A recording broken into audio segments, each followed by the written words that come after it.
and welcome. My name's Chris Butler and this is Sacred Tarot, my home on YouTube.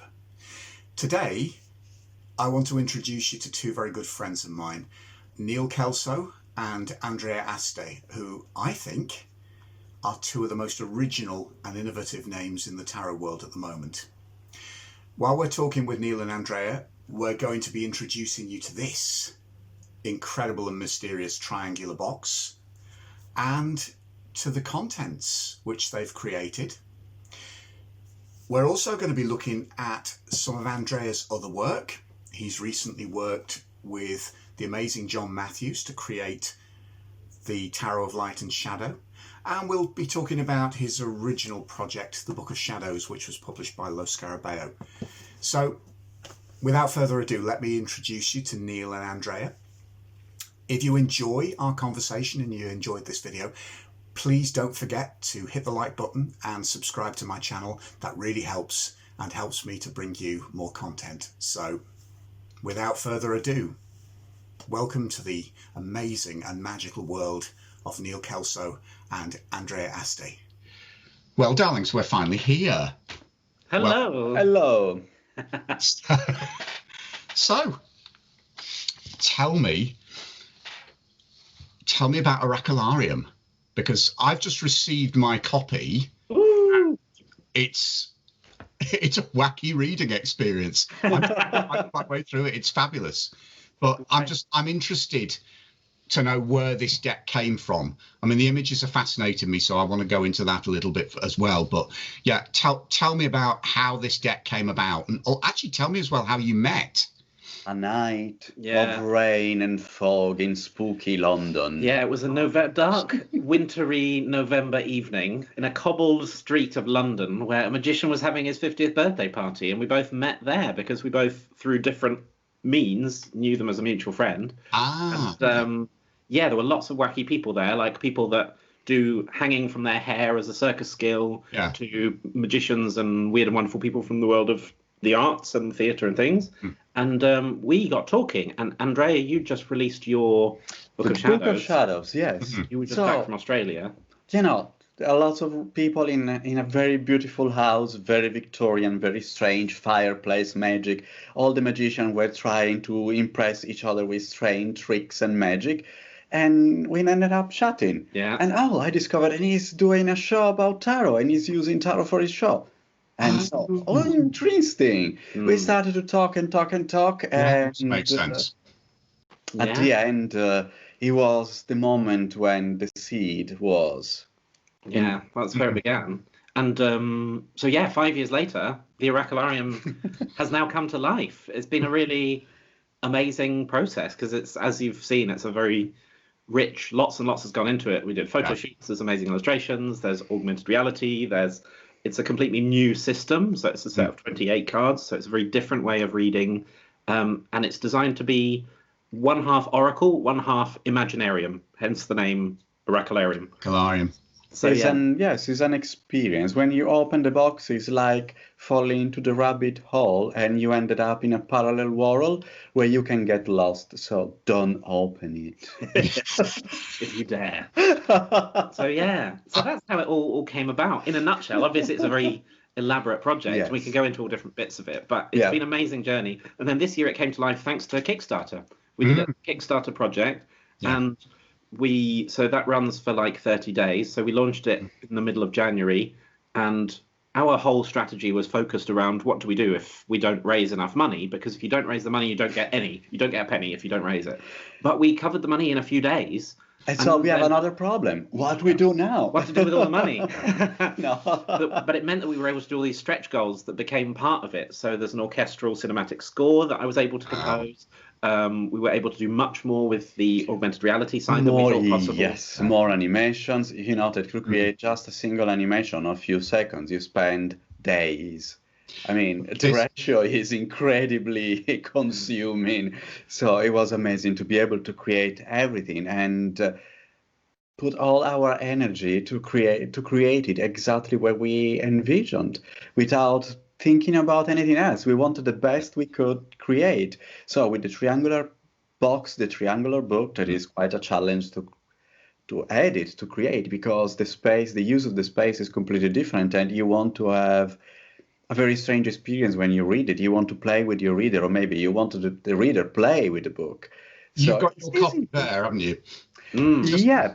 I just want everyone to see this book, because this is the most fabulous book I have ever seen. So it's a triangular book. The spine is here. So when it opens, it becomes a square reading experience. And it's designed to be an immersive experience. It's designed to be a strange thing to hold. As you've experienced, it's slightly mind-bending. That's part of the fun of it, because you never quite know which way up you are. And you have to think in a really good way. And one of the things it reminded me of when I was going through it for the first time, I felt like I was dealing with a tarot reversal, because I was constantly going like this. Yeah. But it was really making me look not just at the book, but at the deck in a very different way. I really don't wanted, we really don't wanted to create the usual boring booklet, black and white, where everything is dull, everything is without. Can I interject here? This is you we're talking about. You were never going to create something normal and dull and black and white. I wanted colors. I wanted to create an experience like a graphic novel. There are a lot of things here, even in the description of the cards. We wanted to create something that is easy to grasp, but is beautiful. So every single page, as I don't know if you see now, but is on a texture. Yeah. So and the paper is nice. It's not, cheap, ugly paper. We wanted to create something that people can take it and read it and reread it and play with it and have fun. Because at the end of the game, this is the most important thing for us, that the experience. Buying a deck of cards, it should be not just, I buy the cards and then I use it, and after 3 weeks, something new is coming, I throw away the old one and use the new one. No. We want that Oracolarium stays with you as long as possible, and that you can enjoy it. A more standard little white book that you would get with a tarot, especially if the tarot follows a tarot tradition. So somebody who's buying it is very familiar with the arcana, with the different archetypes, the meanings, the ways of reading, the spreads. That's it's absolutely fine to have a very minimal little white book that just teaches you the uniqueness of that deck compared to others of its kind. But because this is a new way of using cards, we really knew that we needed to give it justice and really help people to kind of take those steps into a new system. So what struck me with this as well is that, for me, I don't know how it was for you guys, but for me, my tarot decks, they're not just a divination tool. To me, they're a ceremonial object. One of the joys I have is then, it's finding a suitable bag or a suitable cloth to wrap it in. You're then thinking in terms of, well, I want to house this in a wooden box that really beautifully reflects how much this deck means to me as part of my own rituals and practices. When I unpacked the Oracolarium, what really hit me was when I opened that box and then took the triangular box out, I felt as if all of the ceremonial presentation that I would have done after I bought the deck was already done for me. That triangular box is precisely what I would want on my reading table. It's, and I looked at that and I thought, God, there's no way that is ever coming out of that box, because it is just perfect and beautiful. And that was interesting, because while we were developing it, that was kind of the binary feedback we got, was some people saying, that's outrageous, why are you making a triangular one? Do you not know how impractical that will be for so many reasons, and nobody knows how to do it? But of course, half a square is not actually at all impractical. It's a very practical thing to have on a shelf. But the other side of things was, congratulations, you finally created a tarot box that people are going to keep their cards in. And that was in this day and age of things being thrown away and left in oceans, if we're going to produce a box, we don't just want it to be beautiful and seen once and then put in the bin because somebody would rather keep it wrapped and things, as cards very often should be. But we wanted it to hopefully have a life as well and be useful and be inspiring for people. And yeah, people are taking ridiculous Aleister Crowley-esque selfies with it. It's become a bit of a fun theme for Yes. people online. Would you like to demonstrate, darling? Oh, yes. You pull your best. There we go. How's that? Yeah, it's. I'm feeling all those thelemic vibes. I doubt it, but anyway, I trust you. For anyone that's in lockdown, it's a really fun way to spend an afternoon, like trying to balance that and do the selfie. Believe me, it's not easy. The box falls from your head every time. Or when you have the pictures, you have with a distorted face, strange expressions, and whatever. Yeah. What I personally love about that box is it wears its colours lightly. And I mean, don't get me wrong, I treasure these, you know, as I do all my other decks.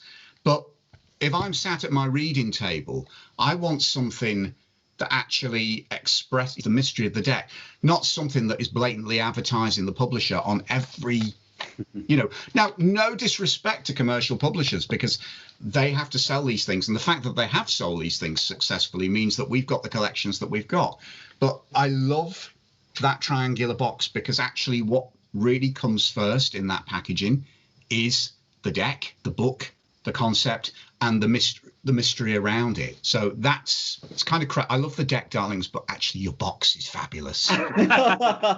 So we can suggest, please buy everything, then you throw away the cards and keep the box. Have you thought of doing a Kickstarter campaign just for tarot packaging, you know? It's entirely possible. I'm offended now. No. I just... It's definitely a sign of where we're at in the evolution of technology and the way that we can all work quite easily, collaboratively, internationally. Means that the publishing chain that would usually happen, whether it's self-published or via a publisher, is very often you would write the book, then maybe commission the illustrations, then hand those over to somebody that will do a book layout, then hand that over to somebody that designs packaging. And at no stage do the people later in the chain get an opportunity to have a say at that early stage and go, do you not realize I could design packaging that could help emphasize this, or vice versa? And joining up the whole chain and us being able to work with people around the world digitally made it all possible. Yeah, but then something that is happening mostly on the case in the tarot community, when you create, when a major publisher are creating a deck, they can have in mind a design of a style, but it's difficult that they spend a lot of time trying to create something absolutely original or something beautiful. But do you have a text and you just put in there, and you have an image and just you put it there? Well, why? We were creating and said, okay, this is a space we have. If we want to create this kind of movement, we need this kind of text, this kind of sentence, and we can create all and gaps and harmony, and then I can create image. So it was a continuous discussing and deciding. And so there was not from one side the image, from the other side the text, and you have to put everything together, hoping that the result is beautiful. But we were communicating, and this is why I think that's the difference. Yes, exactly.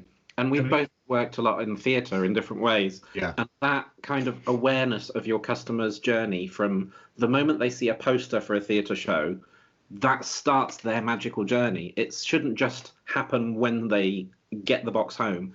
It should happen throughout, and every moment of communication is a chance for us to learn about the customer and for them to learn about the project and for it to be an evolution. So anything we could put along the way that would help people, we've done. So it was really fun to do. It really shows in the finished product. And it's interesting because, I mean, it highlights two things to me. It highlights a contrast in my, albeit very positive, experiences with commercial publishers in terms of packaging, but also it highlights to me how tarot is evolving through the rise of crowdfunding, self-publishing. I'm lucky with all of my published products. I had good experiences. And I know this is not always the case with a lot of authors and illustrators. Luckily for me, I'm happy with all the packaging of my decks. But, you know, I've been given a say with all of my publishers, but that is restricted to them asking me which images I feel would look suitable on the front of the packaging or on the back of the packaging, which would reflect the ethos of the deck the best.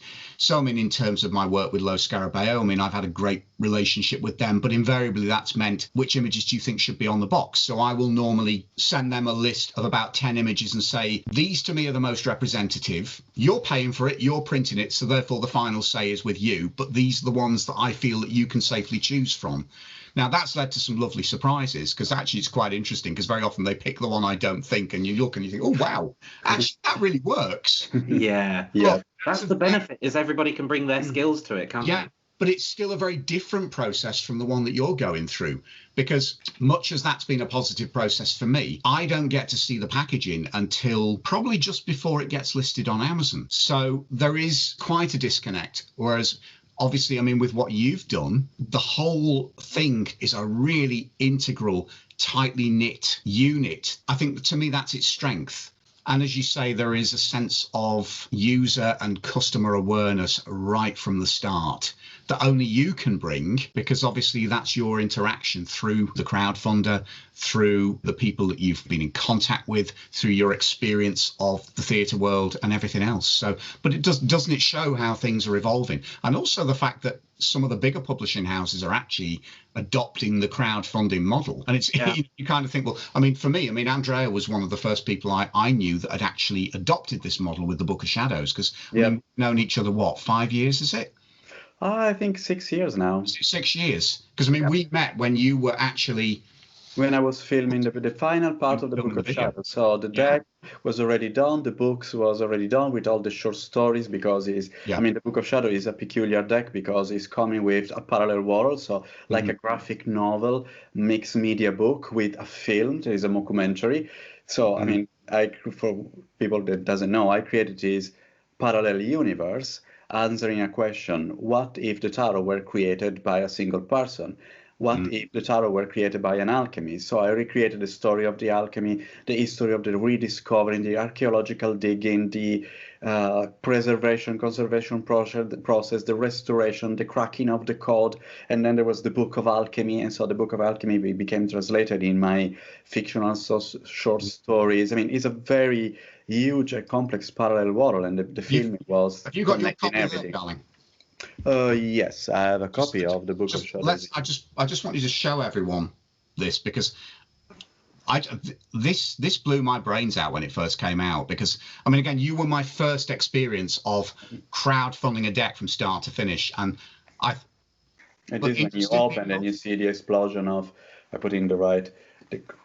Yes, he's on the right now. The explosion of color. I wanted to recreate, I mean, the black box is the representation of the Philosopher's Stone. Yeah. So something absolutely mysterious, like a monolith from the Space Odyssey, with a lot of symbols and strange things that you don't know what they are. Then you have here the seal of the alchemist, that is an elephant carrying the world. Then you have, this... But what I love about this is, do you realize just how much you influenced the commercial publishing sector? Because you did this with the box, and within about 18 months, several of the big publishers were adopting the same packaging format. Really? Yeah. I didn't know it at all. Standard packaging format. I mean, you were one of the first to do this, but this is the beauty of this whole process, because it's fed back so much. And I think it's enhanced. Well, I don't know what to say, because I'm flattered. But, when I have to create packaging for my things, my books, my film, everything, the first things that I wanted to be is beautiful. Practical. And I don't want to be practical of commercial. Yes, it has to be commercial, because you have to carry all the information that are important for the selling. But I don't want this information destroy the beauty of the box. But again, this is the same ethos as with Oracolarium, isn't it? I mean, I would not want to separate that deck from its box, because the box is the ceremonial container. That's what you designed, Yeah. But, I mean, for me, this is important. I want to be surrounded by beautiful things, not by... I mean, if I have the choice to buy a beautiful book, and I know I'm the same version, but ugly, if I can, I try to buy the beautiful one. When I have to, I mean... So, boxes, let's move on to what's in them. because we've talked about boxes for ages. Yeah. Now, the cards, the Oracolarium, they're beautiful. There's no other word for it. What fascinated me was the models. And I know that each of those models is very, very specifically chosen for the card. Tell me a little bit more about that. We really wanted, when creating this, to make sure that it was accessible to lots of people and that it would speak to you, whoever you are and whatever your experience is. And we were very aware that there's things that we don't know about in very much depth. And if you want a deck that represents the whole world, we can imbue it with our own philosophy and our own beliefs. But unless we actually collaborate people that have lived that world, it's always going to lack detail or richness or contrast or whatever it would be. Yeah, so we handpicked models for the entire deck. It's mostly people that I've worked with on stage in some capacity, whether it's circus performers, there's drag artists, there's a real life strongman that like rolls up frying pans with his hands. And I noticed, darling. Yeah. So if you're going to be talking about strength and power, then who better to talk to about it than somebody who not only knows that world well enough but spends their life communicating through it. That's the kind of people that we really wanted to collaborate with.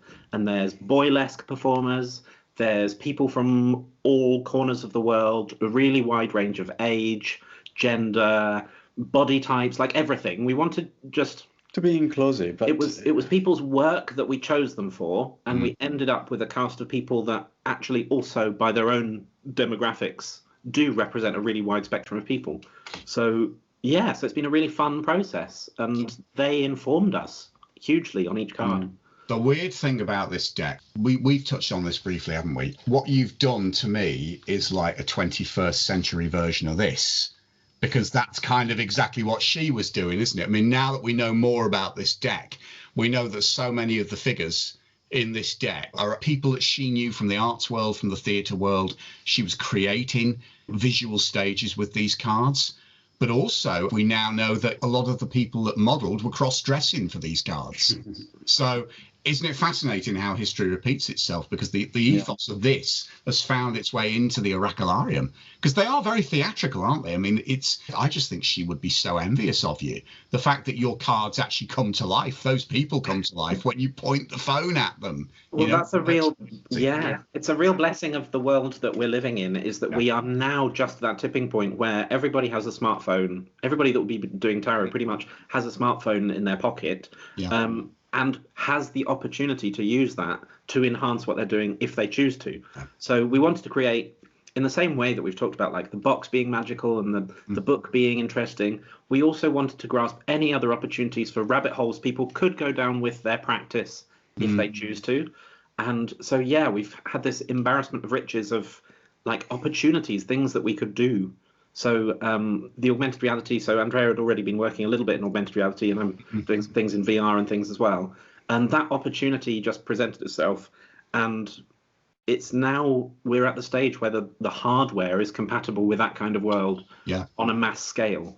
So we absolutely wanted to offer it for people that use it. As it turns out, it's opening up this idea of tarot to people that would have never considered tarot before. So we've got lots of followers from the tech world and from kind of creative writing, and who previously had felt that tarot was the direction they'd go in if they wanted something traditionally spooky magical, but hadn't looked at it in any more depth than that, whereas we've been able to broaden that in a way. So it's been really exciting, the conversations we've had as a result of it. And then I think new technology, modern technology, can reproduce the feeling of magic, the sense of magic. Absolutely. And this is exactly what we wanted to create. Like when you go to see performance on theater, you want to be, to be amazed by the beauty of what you see. You want to see tricks. You want to see something magical. And so I said, okay, how we can recreate the feeling of magic? Well, with new technology, with tricks, smoke and mirrors, and also, but in a technological way. If you're going to look into the future, you might as well be looking into the future with futuristic technologies, with very much Minority Report around you, because any sufficiently advanced technology is indistinguishable from real magic. So let's use it. Let's put it in people's hands.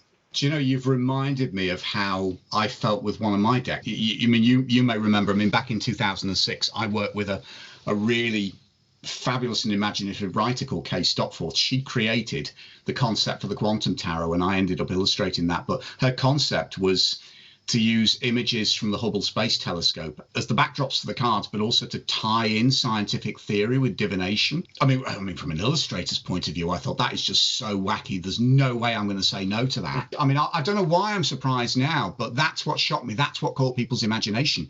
They were so used to seeing divination as something ancient and sort of retrospective in a way, and to then sort of project into the future. That was the element that caught people's imagination, but particularly so with Oracolarium now. I think what I like as well, I mean, initially, I think when tarot apps started to appear on smartphones, some people were quite sniffy about them, which I never understood. I mean, don't get me wrong, I love the feel of my cards, but you can do a reading just as effectively with a virtual deck. But I mean, Oracolarium really celebrates it. I felt my smartphone was something quite mystical when I pointed it at those cards for the first time. It's like, whoa!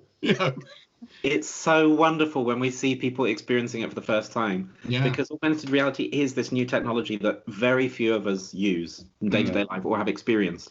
And for literally a card that you identify as being this static thing in your own hand, animating and coming to life and talking to you and telling you things and music surrounding you, like, it is an intensely magical, immersive experience. And it's so wonderful when you see somebody experience it for the first time. It's the love, the wonder, the amazement. It's fantastic. It's really, beautiful really to watch. Fantastic. So as one deck creator to two others, I'm just going to I want to shatter the myth for the people that are watching here. When you point that phone at the card, you get this, 30, 45 seconds of pure, utter magic. And it's so spontaneous. It's so seamless. I want people to know just how much backbreaking work went into one of those sequences. So from start to finish. Because there's the creation of the animation, but there's also been a huge amount of making the technology work. Yeah. Because the technology, the software and hardware do exist, but actually getting it working smoothly is, you encounter things that you couldn't even imagine that you'd have to encounter in the process. Yeah. You know what was the most difficult part of everything? If you want to create an animation that stays inside the borders of the card, you don't have problems. It's quite relatively easy.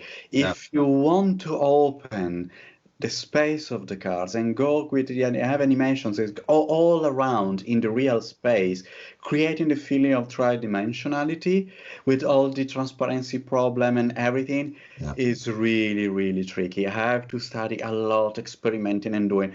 But the first animation were containing the card. And then I said, no, it's very rigid. And then I redone all the animation, make them explode. Oh. So now if you put the mobile a little bit distance from the cards, you have all the space around that is alive. Like planets orbiting your hand and things. Yes. It's very like tentacles coming out. And when I saw for the first time, I was there days after day experimenting. I think he was hearing a very strange scream like, I've done it! I've done it! What I say, Eureka. It's definitely pronounced Eureka, isn't it? Back me up on this, Chris. Eureka, darling. English lessons is Eureka. Thank you. But in ancient Greek is Eureka. Whatever. When you quote, you don't change the pronunciation. Whatever. I know that you say data, but it's data datum. It's Latin. Really easy to work with, you can imagine. He's a diva, love. That's why we love him. Yeah, no. How did we get onto accents? Oh, Eureka. We were talking about the pronunciation of Eureka. Yeah, so at the same time as Andrea was having these Eureka moments with animation, I was also, because I've composed all the music for it, that's the soundscape, was able to sync up what was happening visually with what was happening around you with the soundscape. So it's surround sound. So if you listen with headphones on, the dancers move around you and things. And the music is very, very beautiful because there are cards where, I can say because you compose it. So, joking apart, it's very beautiful. You have cards like Love and Hate, where there is a tango there, and it's really, really fascinating. There are other cards where you have just sounds effect, but they are spooky because they recreate a mood, a feeling, and you don't really understand what is happening there, but you have suggestions like Conundrum. I really love The Stranger. I really, really love this kind of soundscape that is there. I mean, I wanted to reflect what was happening visually with the cards. So the cards, because they're a mixture of photography, so Andrea doing a green screen photo shoot with these people, but also illustration and animation. I wanted the sound to do the same thing. So I've got acoustic recordings as well as digital synthetic things, and distorted in a similar way to the illustrations being distorted. Yeah. So yeah, and that's all thanks to our Kickstarter backers. We were able to do stretch goals and things that made it all possible. It's incredible, isn't it? Because I mean, when you think, I mean, you take a project like this onto Kickstarter, but the project itself can grow. With the funding, and I think that is the. Tell me what's coming next. What struck me was actually the actual arrival of the triangular box. Is only the tip of the iceberg, isn't it? I think that before saying the future step, something magical happened when we released to the world Oracolarium. We realized how we love this project and how we love to contact people, to talk about it, to receive the impressions. I mean, I don't think other people, I mean, it's very, very strange when you receive an email like, oh, guys, I would like to ask you something. I have a doubt. And the doubt is, oh, wow, this is interesting things. Yes, you can do it, or you can do better in this way. Or yes, I love your idea. There are people that sending us spreads, videos, pictures, new way of, have you noticed in this card there is thing that is up, and even in the other one, I say, oh, actually not, it's interesting. I haven't noticed. So we have... Yeah, there's been things to solve as well. There's been people who do tarot readings online and things who are like, I want to show my person on the other side of the screen this animation. How do I do it? I've got this hardware. And so we'd like go in like code breakers, be like, let's make this work. So it's been really fun. So we created a community, and the community is growing and is growing. And then we took a decision that started, the first seed was for the Book of Shadows. When I created the Book of Shadows, because everything was make-believe, I presented it as a real thing, I created a fictional publisher. And it was called Berith and Brimstone. It was founded in London. At the time I was living in Italy. I always wanted to go away, but I was looking at the Uncle Sam. I wanted to go to the States, and I was thinking about New York area and everything. Then a lot of things happened, and I moved here to London. And I mean, I love London, so it was my other choice, London or New York, one of the two cities. I wanted to live there. And so 1 month ago, something like that, we decided to really found a publisher. And so we were looking for, to take care of the project and grow it and make it grow. And so we were sitting there, and I have an idea. I said, look, Neil, I created the Berith and Brimstone as a game. If you like, we can create it for real. Why we don't call it Berith and Brimstone? And he started laughing. He said, I love it. And so now we are Mr. Brimstone, and I'm Mr. Berith.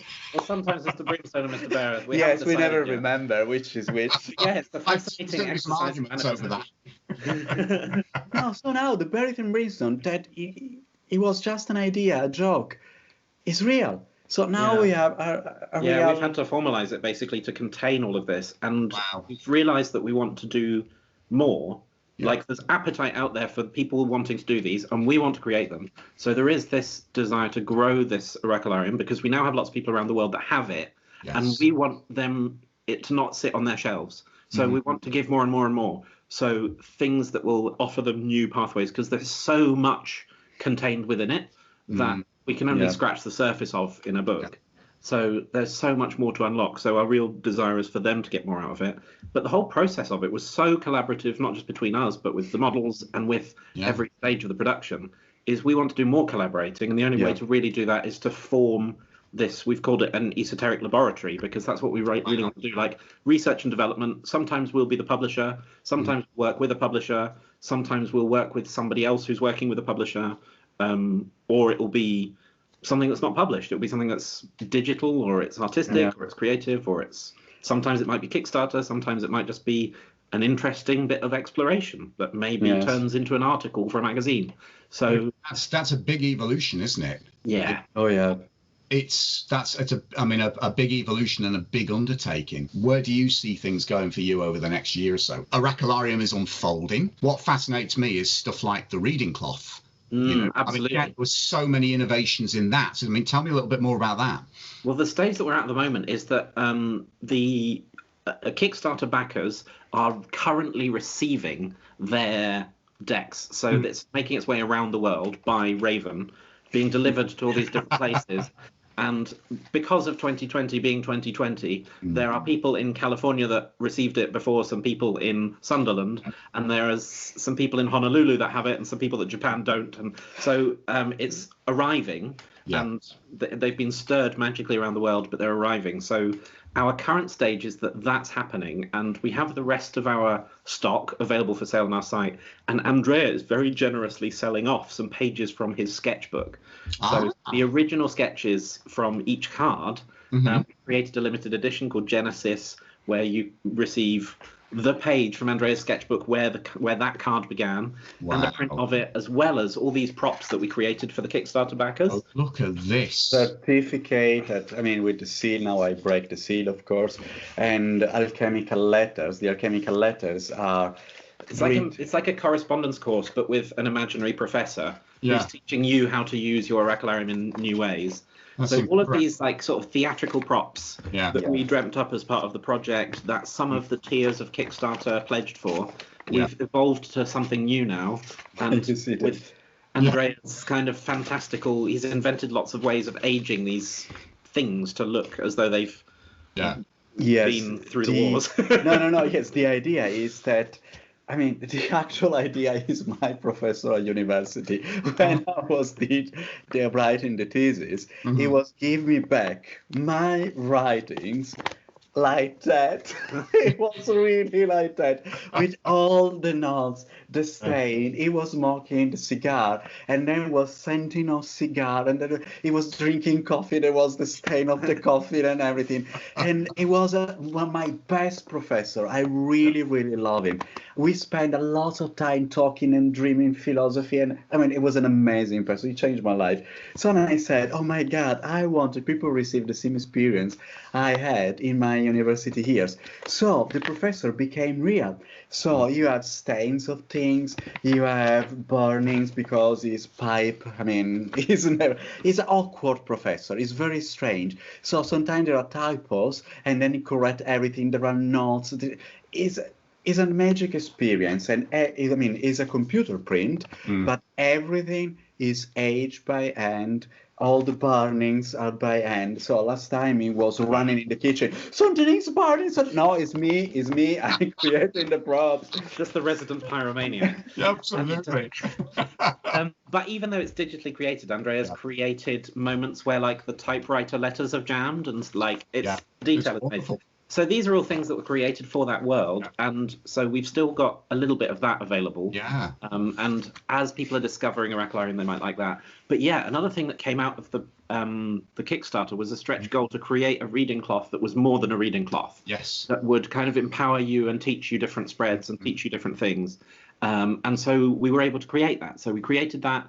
And there was a tier of people who specifically pledged for that. And so they're receiving them right now with their rewards. And we're going to be working with them to find out what they discover, because we spent about 6 months with different people who specialize in reading, not just with tarot, but casting charms and all different things, to what can we incorporate in a cloth that would help you, that would add something to your process or be an interesting challenge to your process.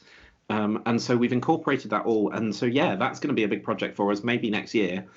If people are interested in it, we've got a mailing list on our oracolarium.com where we send out what we're going to be doing. But that's probably something that's going to be similar to Oracolarium. It deserves quite a lot of support because it's new, because because reading cloths have never done this before. It's a new thing. And so people will need kind of a bit of guidance in the first steps, and then we want to leave all of the depth in there for people that want to go really deep with all the different connections that exist between the different divination systems in it.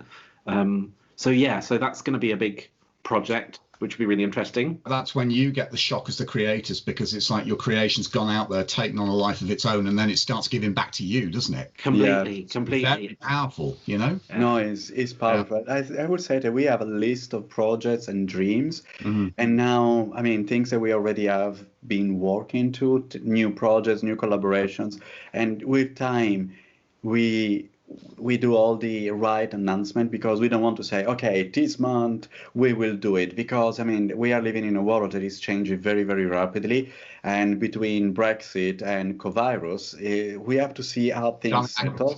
Did you mention? Don't use swear words here, darling. Yeah. All in the same sentence as well. Yes, I know. Darling, Don't tell me.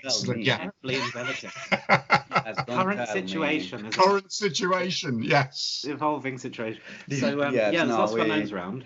The So- other thing that we've done is we've set up, because Berith and Brimstone exists as this laboratory, is we're continuing to create the teaching materials that will support Oracolarium, and we're also Oracolarium's designed to work with tarot in the same spread.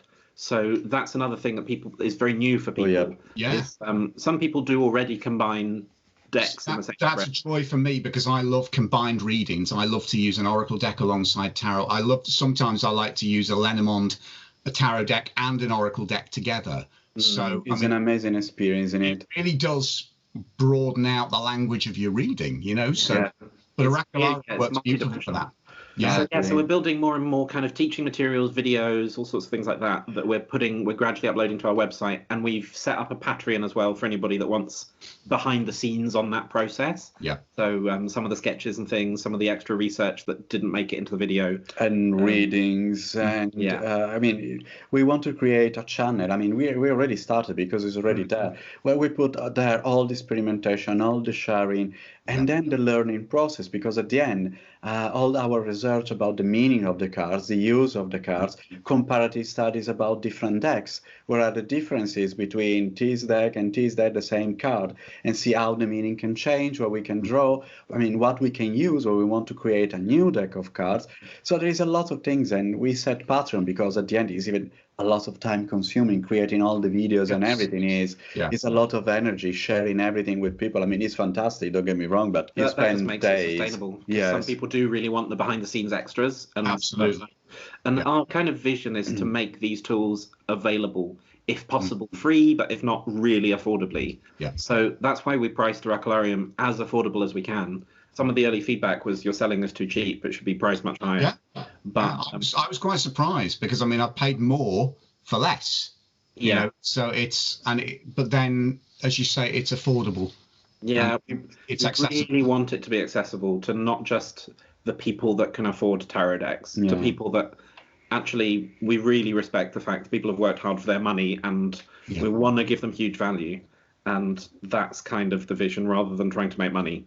Well, We'll make money in other ways. So you've given them huge value, and you've also given them, incidentally, as I've discovered today, a fabulous triangular Crowley hat. yeah, absolutely. Yeah. Win-win-win. It also Win-win. makes a wonderful little boat for a teddy bear if you Yes, yeah. sail it in the bath. I'm going to put you on the spot, because, like many people, you owe me a crowdfunding extra, darling. I do. Yes. Yes. I have waited to claim my reading. Please go on waiting. You sneaky bee. I want my reading. I want it now. Yeah, that's true. We said for our first 50 backers on Kickstarter, we were like, first 50 people, just to try and get us started, we'll do your free reading, whatever you want. So do you have a question? I do. But I'm going to put you on the spot in a minute to do my reading. But before that, there was two things. The other thing I wanted to just talk about was Andrea's other project that's emerged over the last couple of weeks. So which is causing quite a stir, and that's been your collaboration with John Matthews, which has been published with Watkins, isn't it? So tell me more. The Tarot of Light and Shadow. This is another amazing project. I mean, John was one of the first people that I met when I created the Book of Shadows. There were you, Stephen Bright, and Kathleen and John Matthews. Yeah. Amazing people. And John always wanted to collaborate with me, creating some part of the Book of Shadows.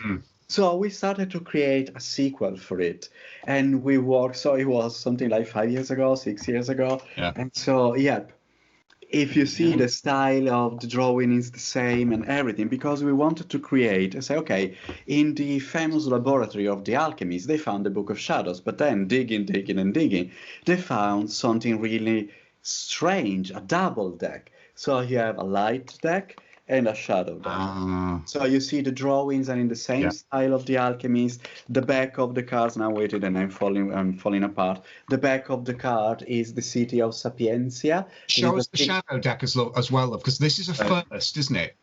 I beg your pardon? Put them side by side. Oh, yeah. So that's. Wow, So look at one this. deck. There we go.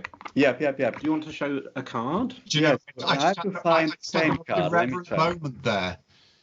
Let me see if I found the same card. Yes, easier. Sorry to interrupt you, darlings. I just had the most irreverent moment there, because there he is, devilishly pontificating about this gloriously fabulous new project, and then all of a sudden you've got to sort his problem that he can't get the deck out. It's like Fanny Craddock and her side. Fanny Craddock's my new favourite one for us. We've been called the Laurel and Hardy of the esoteric world. And I love it. Yes. Fanny Craddock's a new favourite. This is amazing. So these are not just mirror images, are they? No, they change. The idea is to create. First of all, you can have directional readings because decks are in this way different. Yeah. And then if you see, yes, thank you, a little bit of light is missing there. Thank you so much. We have the technician with light. As if by magic. Yes, see at looks.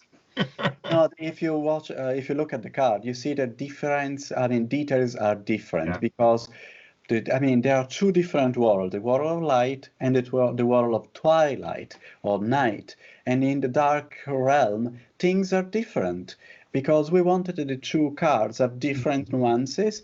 So it's not the positive and the negative. It's not that banal, and it's not the straight meaning and the reverse meaning. No, it's not that banal. We wanted to create something more refined, more elaborate. When you have the meaning of the cards, if you think about the devil can have a lot of meanings. Some of the people says, oh, the devil is the unconscious of some bad habits or something like that.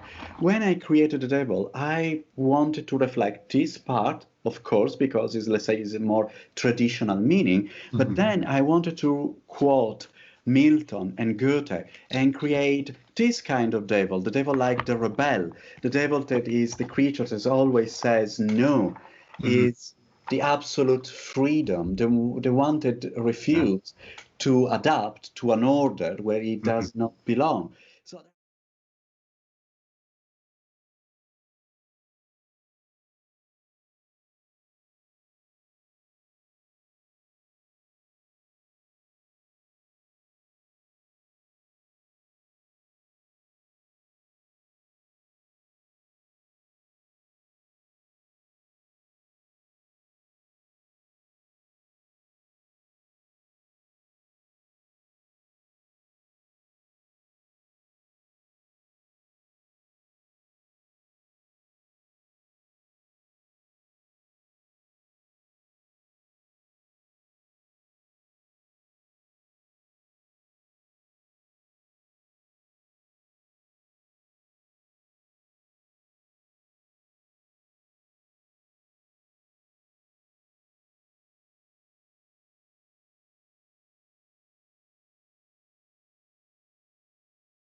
But that just, it just don't, you know, when you collaborate with someone, they take you into their world, you take them into yours, and you come out of it a different person, don't you? The collaboration is genuine. Yes, this is the kind of collaboration I want.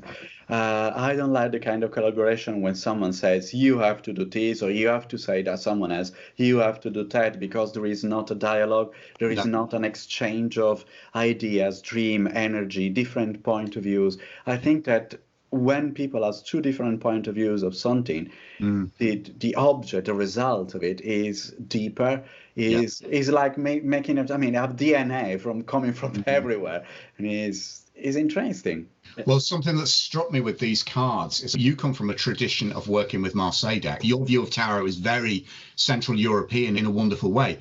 But when working with the Tower of Light and Shadows, what struck me was the devil is in the detail with the pip cards as well. There is so much detail. You know, anyone who is likely to be put off by the fact that it's not illustrated in the way a Rider-Waite deck is. Yeah, I show you all I would say to them, having worked with this for a couple of weeks, is just, well, go with this deck, because it gives you back so much in terms of the subtle variety. See the Eight of Swords, you see that there are four, I mean, new swords and four rusting swords. And I think they did like look at the Five of Serpents when you have the Ouroboros there, and symbols and magical symbols, and the cups are reflecting real vessels. You see, are they? You see, this one is an Inca, or actually is a Maya, ancient Maya drinking vessels, while on the bottom you have something that is more ancient Greek references. And I wanted to quote and reflect even the meaning of the cards in the pips. I think the pips of the Marseille, for me, are more magical compared to the modern deck or the Rider-Waite, because they force you to think in a complete different way. I mean, if you see something like that, the devil, you have an image that guides you toward the meaning. When you have something like that, you have some aspect of the meaning reflected, but not all the meaning. To go and look for your intuition and study more, and it's like a more creative process for me. This is the reason why I started with tarot with Marseille, and I never deviated. I mean, all the tarot I created are a version of reinterpretation of the Marseille deck.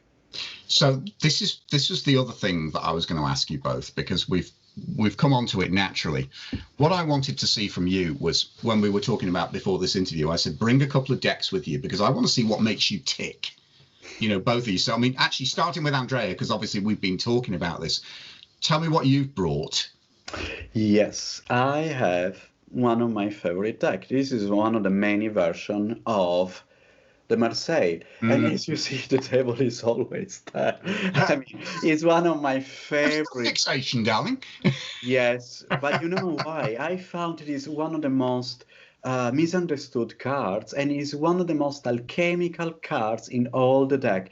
If you think about the union mystica of the ancient alchemy, the union between the opposite, the devil represented. If you see the ancient representation of the devil in the Marseille, you see that he is an hermaphrodite. He has male and female genitalia.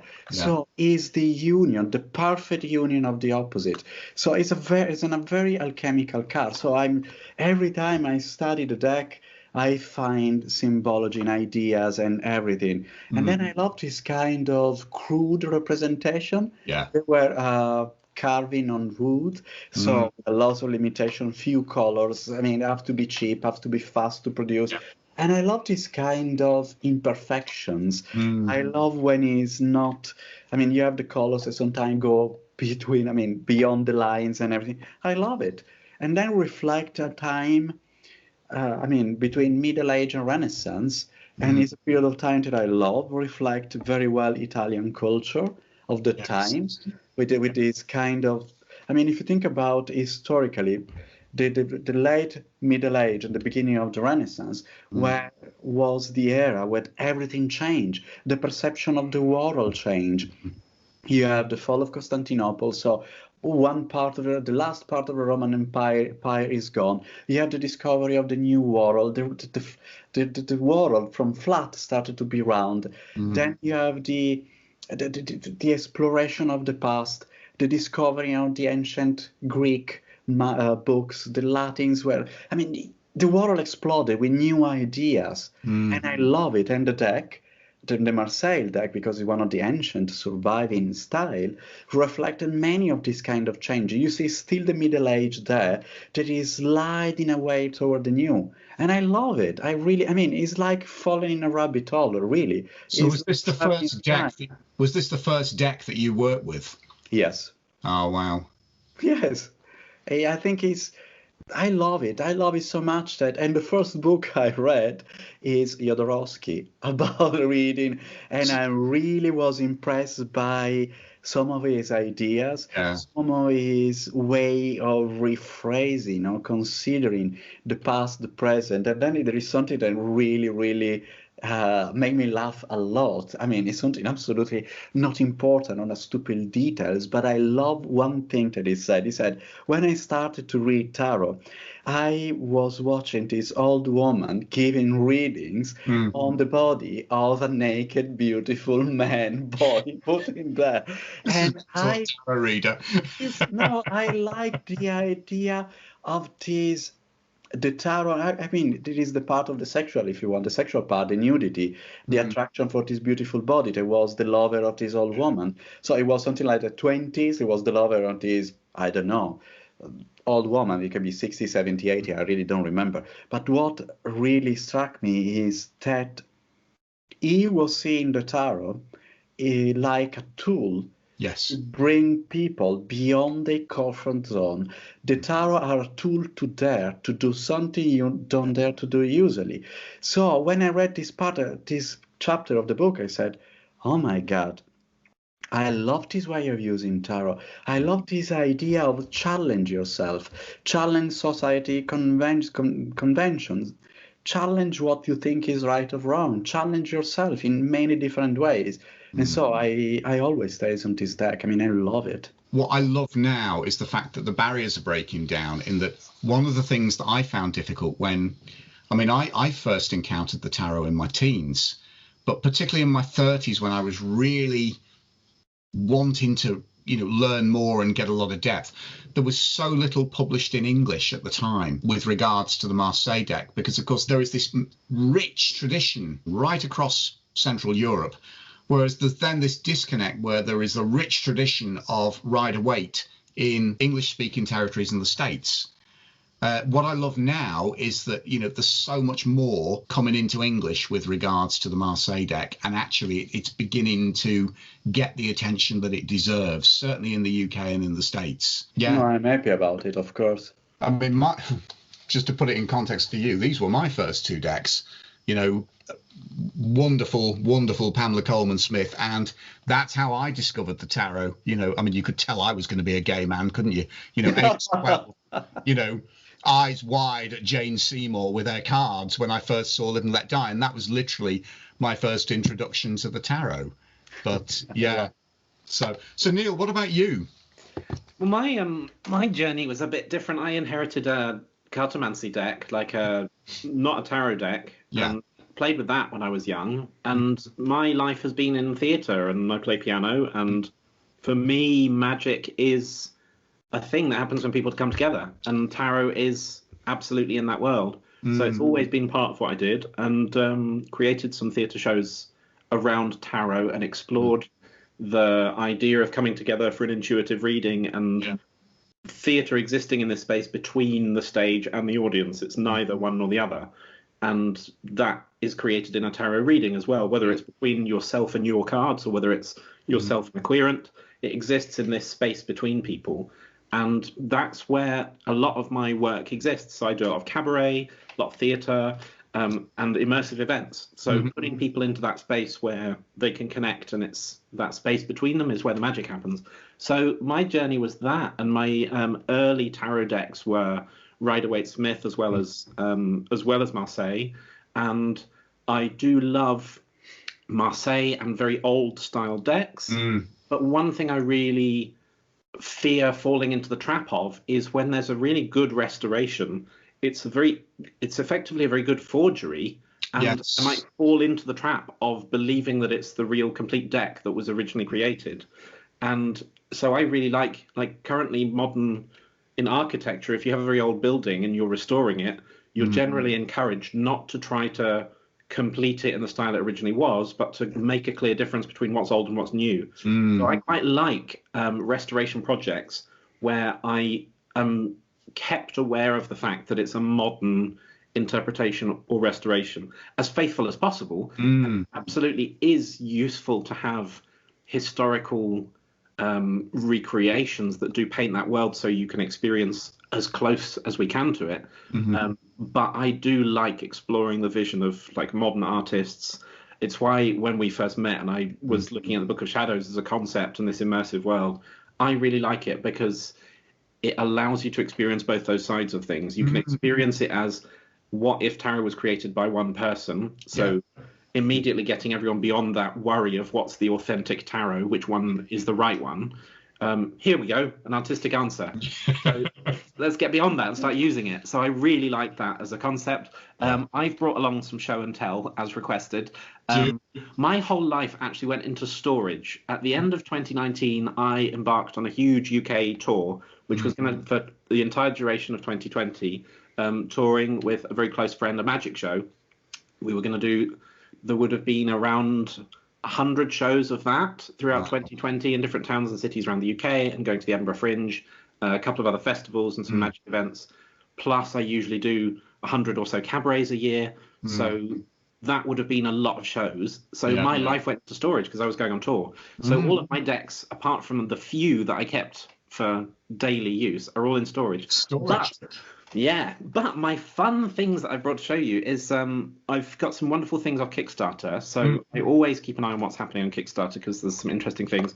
One that I received recently, which is a high recommend from me, is this. It's the Rare Triumphs from Ian Compsney. I don't know. That's not one I've seen. It's really beautiful. Let me show you it. It's the artwork's wonderful. It's in a kind of look at these. This is in a Marseille style. It's in a Marseille style, but with new interpretations of some of the titles. Wow. So I love it because it exists in that world between tradition and modern. It's playful and whimsical, which I also love. I think that encourages really creative thinking. And it ties in with my cartomancy past, where we have clovers rather than clubs. But that's beautiful. That's a high recommend. And another one that's just arrived, which is beautiful in a very different way, because I love Marseille's tradition, but I've increasingly I've been reading tarot for a long time, but I've increasingly incorporated more of Golden Dawn, Rider-Waite, even Thoth thinking. And a deck that I received, this is the Lost Hollow Tarot, which is a very kind of comic book style, very, very modern, very interesting interpretation. It's created as inspired both by Rider-Waite Smith and Thoth. So that's gorgeous. And it comes with the right cards for you to be able to switch depending on which tradition you work better with. But it's beautifully inclusive. It's all genders. There's even wheelchair users in it. There's amazing complete diversity, that people don't all just look like they come from the same place.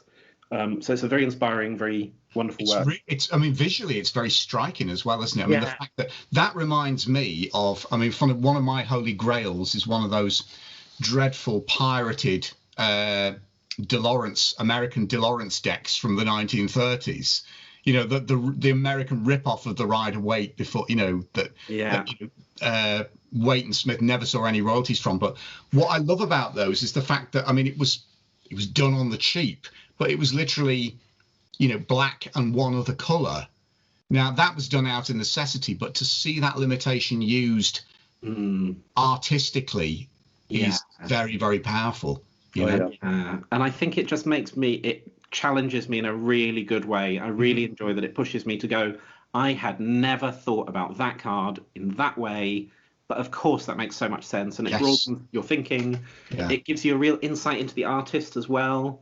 That's Pixel Occult, who does amazing Yeah. amazing fantasy kind of imagery that I really love. So yeah, it's really nice to see stereotypes challenged, because archetypes are useful, but stereotypes are sometimes problematic in tarot. So to see that challenged in different artistic ways is always amazing. It's beautiful, isn't it? So yeah, always inspiring. There's so much creativity in the world of tarot. Yeah. Yeah, it's endlessly inspiring. But it's people's choices of decks always fascinate me, because I mean, even just what the two of you have brought to the table kind of sums up Berith and Brimstone to me.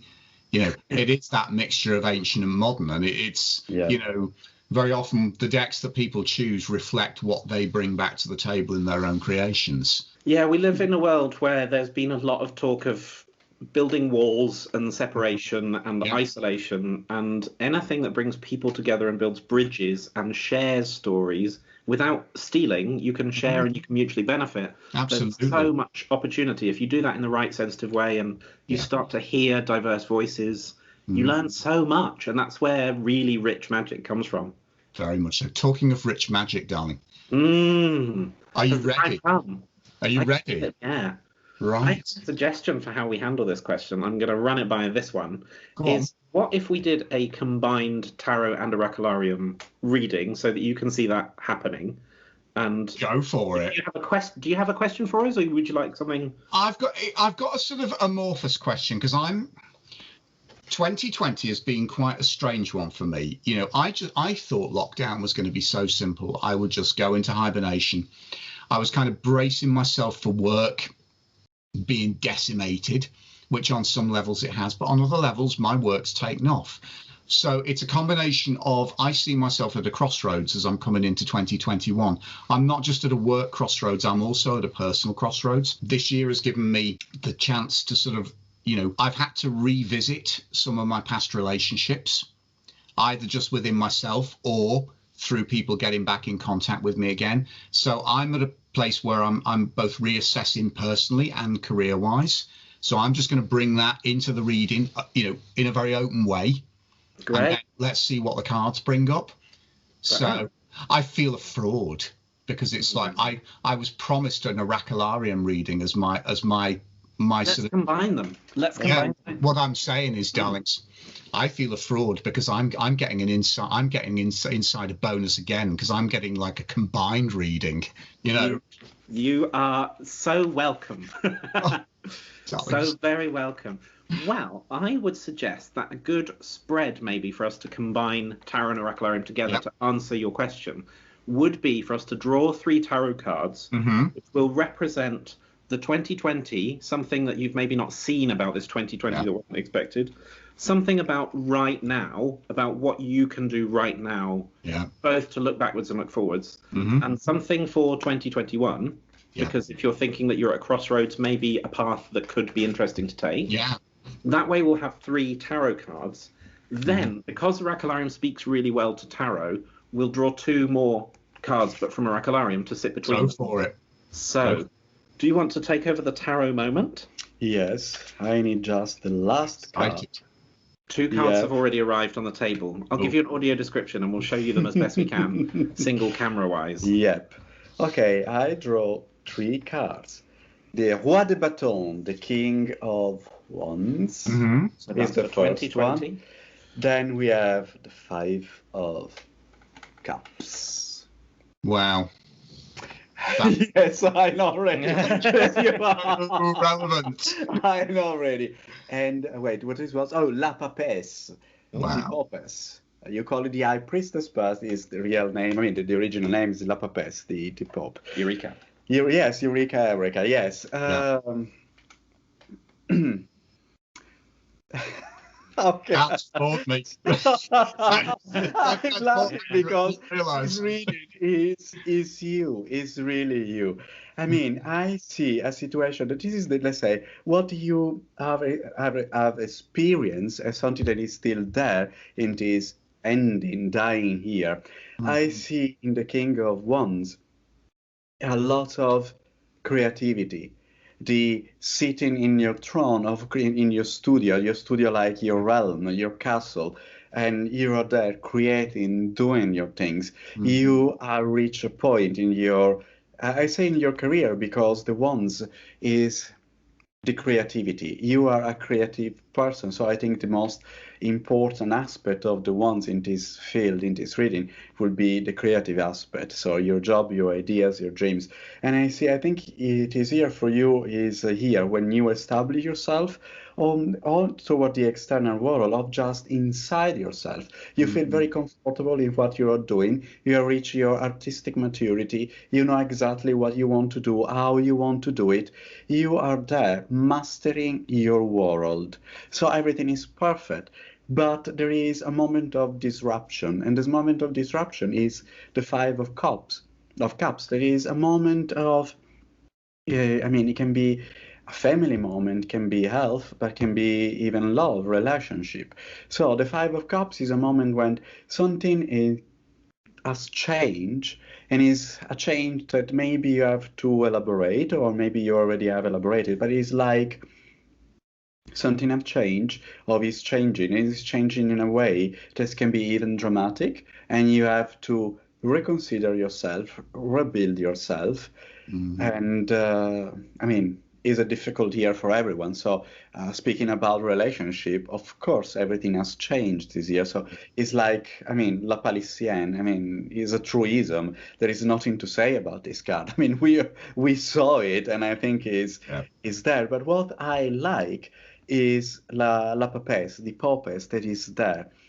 And the Papesse is showing this book, the book of knowledge, and is like there, serene but cold, very rational.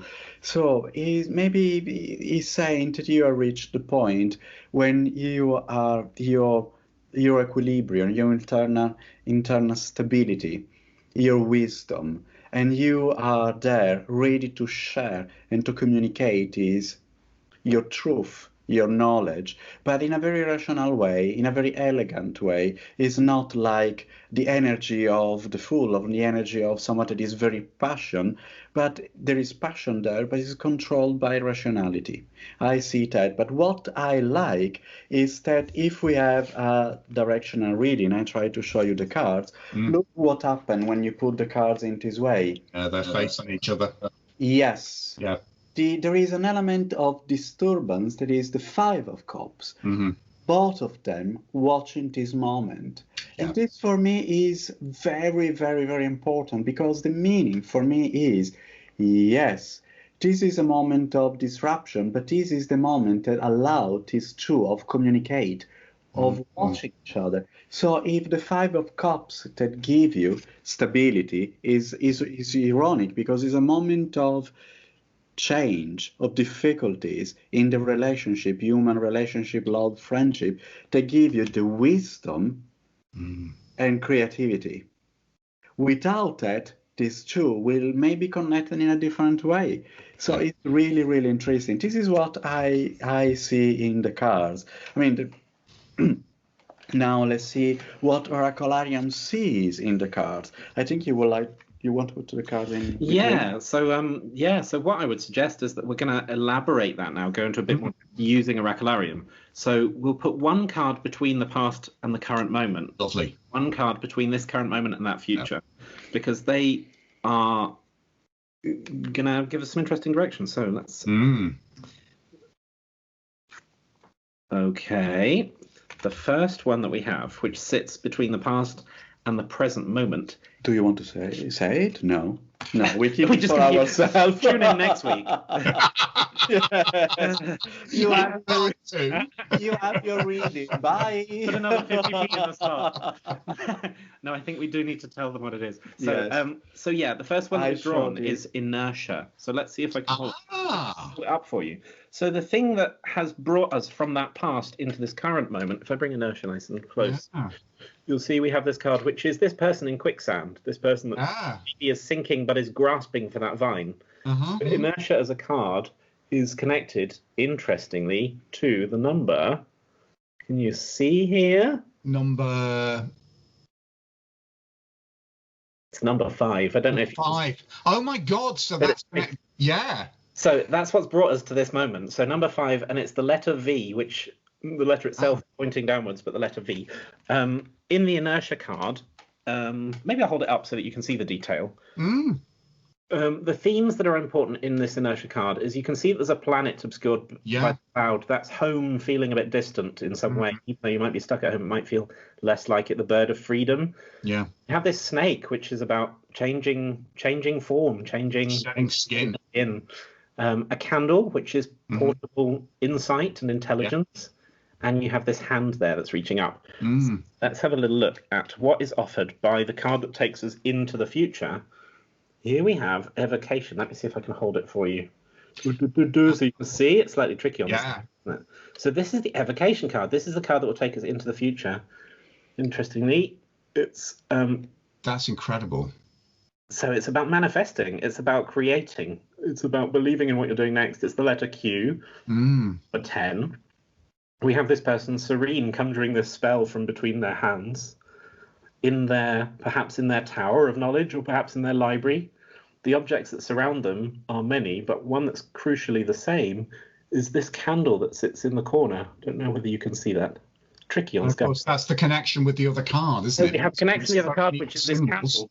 Yeah. The candle represents, obviously, this tool that you have to be able to carry, whether it's a transferable skill or some knowledge that you have, it's a light that you can take with you into dark places if you'll only light it. So the thing that's taken you from the past, where you have this kind of powerful wands energy of thing, has been hit by this inertia, which maybe is the inertia that all of 2020 has hit us with. But the thing that can take us through this moment of the kind of Five of Cups, which is this break from stability, it's the 4 going into 5, so it's stable but going into broken, could be this moment of evocation. It's your opportunity to take the things that are broken and rebuild what you actually want.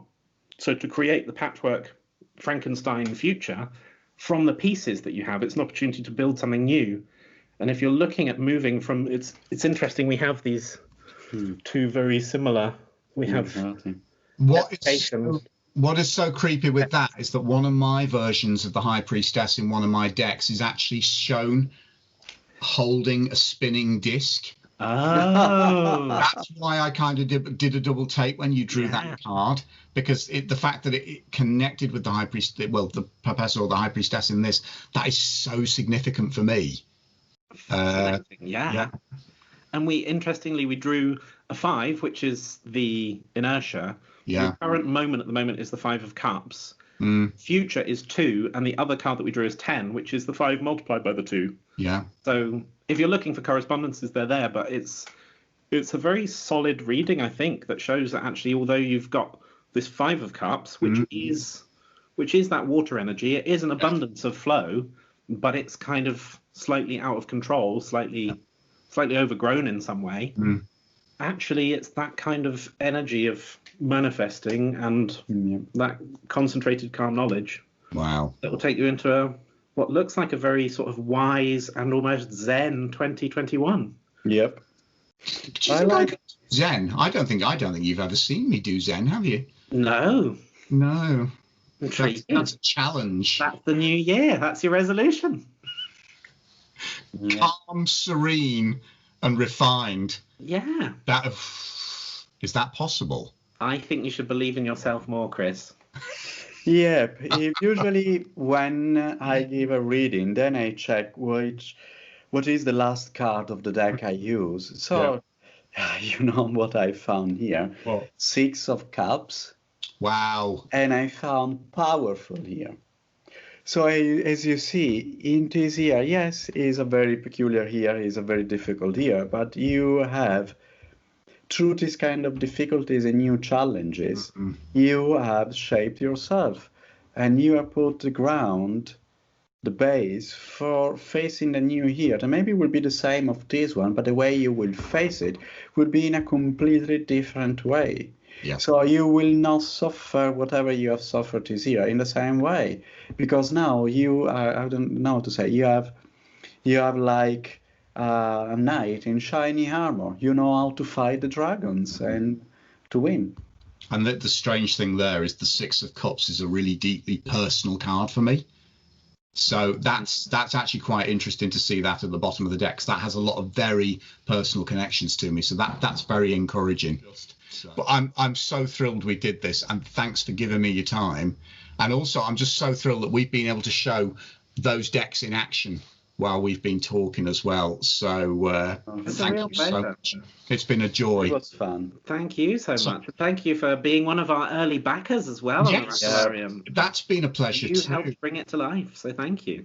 But before we go, just remind everyone, just certainly of your website and links, and just if people obviously want to purchase Oracolarium, where they can get it from.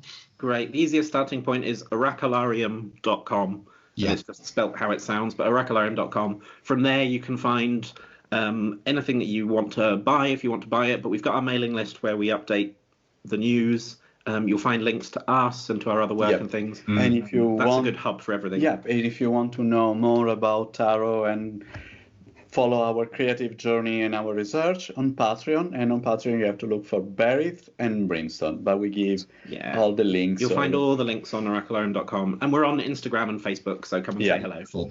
Yeah. So I will put the website address up at the end of this. But darlings, thank you so much. It's been a joy to chat with you. Thank you. Thank you for you. It was really, really fun. Even if you say Eureka, it's fun. It's definitely Eureka. You're out. Eureka.